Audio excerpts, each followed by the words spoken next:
Nakatuon daw ang atensyon at oras si dating Philippine National Police Chief Nicolas Torre III sa advokasya niya kontra bullying at kanyang pamilya habang nakalid.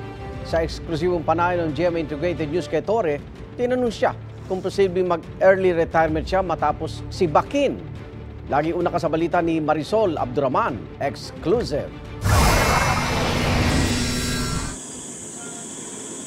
Halos 2 buwan mula na matanggal sa pwesto bilang PNP Chief, nagpaunlak ng panayam sa GMA Integrated News si General Nicolas Torre III. Kumusta ka po since you were relieved from your post as the PNP Chief? I'm okay.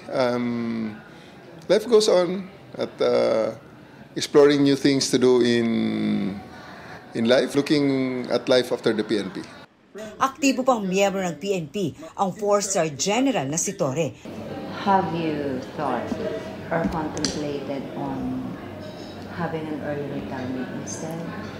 Saka na natin pag-isipan. Wala pa namang there's still nothing in the horizon so far. Pero napag-iisipan mo na? Those are one of the many options.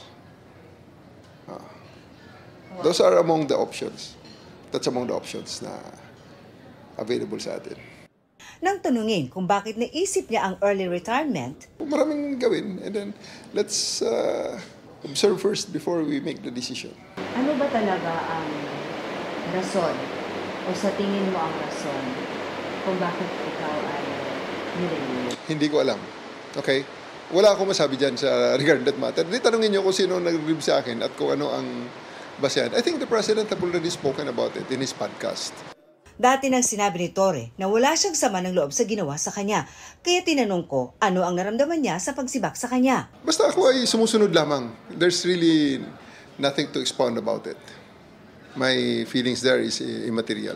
It's just, kung sa tanong mo kung ano naramdaman ko, well, it's just one of the many things that happened in my life as a police officer.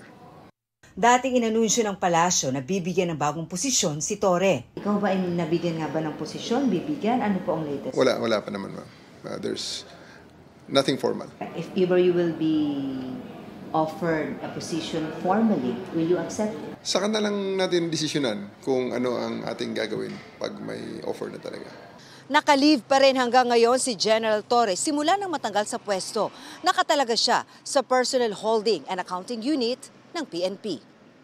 Sa ngayon, ginugugol daw niya ang oras sa pamilya. Abala rin siya sa kanyang advokasya, ang paglaban sa bullying, na kahit PNP chief na raw siya noon ay nabiktima siya. I was called names, unggoy, diwata, ano pa. Things were said and done, and a lot of things were said and done to me. So, chief PNP na ako noon. At kailangan, something has to be done about it. Kaya inorganisa niya ang takbo kontra bullying sa November 16 hanggang October 31 ang official leave ng dating PNP chief. After October 31, what's next? Let's cross the bridge when we're there. Wala pa, may mga 2 weeks pa eh. Ito ang unang balita. Marisol Abduraman para sa GMA Integrated News. Igan, mauna ka sa mga balita, mag-subscribe na sa GMA Integrated News sa YouTube para sa iba't ibang ulat sa ating bansa.